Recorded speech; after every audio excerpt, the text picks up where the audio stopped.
Kamau Bell is, among other things, a host on CNN. He fronts a show on that channel called United Shades of America. It's run there for 2 seasons now. Bell calls himself a political provocateur, but that doesn't quite capture it. In fact, he is a supporter of Antifa.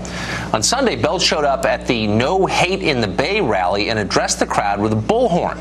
You remember the event. It's the one where mobs in black masks attacked people they thought might have voted for Donald Trump. Bell offered his encouragement. So when the Nazis leave, as they have left, bye Nazis, bye! You have to stand up for the black people, for the brown people, for the LGBT people, for the immigrants, for everybody, every day! Keep in mind, this ironically named anti-hate rally was created to oppose the Patriot Prayer event organized by Joey Gibson. We've had Gibson on this show several times. Gibson is not a Nazi. He's not even close. He's politically moderate. Antifa attacked him anyway. They knocked him off his feet, pepper sprayed him, smashed him in the head with a pole. Last night we talked to a man called Keith Campbell. He's not a Nazi either. He just happened to be standing at the event with a camera. Antifa thugs knocked him to the ground and began pummeling him. They might have killed him if a conscientious liberal hadn't shielded Campbell with his body. Joey Gibson and Keith Campbell are normal people. They believe in American ideas like free speech and free association. That's why Antifa attacked them, because Antifa does not believe in those things, or for that matter, in liberal democracy or capitalism. They hate this country. They want to tear it down. They are totalitarian in their beliefs and in their aims. Even if they didn't use violence, Antifa would still be illegitimate and a threat to America.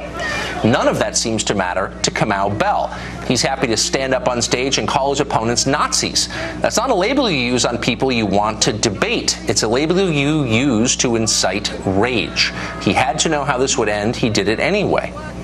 In the days since, Bell has not apologized. On Twitter, he issued a statement saying he wants a world safe for, quote, black people, brown people, LGBT people, immigrants, refugees, Muslims, Jewish people, pagans, Unitarian Universalists, Mormons, disabled people, poor people, mentally ill people, all people of color, Sikhs, Palestinians, homeless people, Houston's people, and all people affected by the hurricane, climate change scientists, public school teachers, freedom fighters, people caught up in the criminal justice system over some BS, minimum wage workers, open micers, and even white people, especially the white allies out in those Berkeley streets today, and the white half of my children.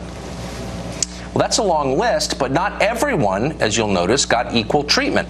Imagine if we spoke at a rally where right-wingers in masks tried to kill people they disagreed with, Hillary voters maybe, and then afterward we issued a statement saying we were just working on behalf of whites, Christians, gun owners, taxpayers, maybe even some black people, especially those who voted Republican.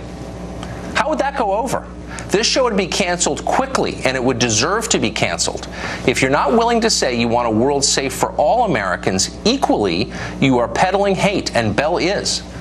We contacted CNN to see if they had any response to one of their anchors stoking violent extremism as a side gig.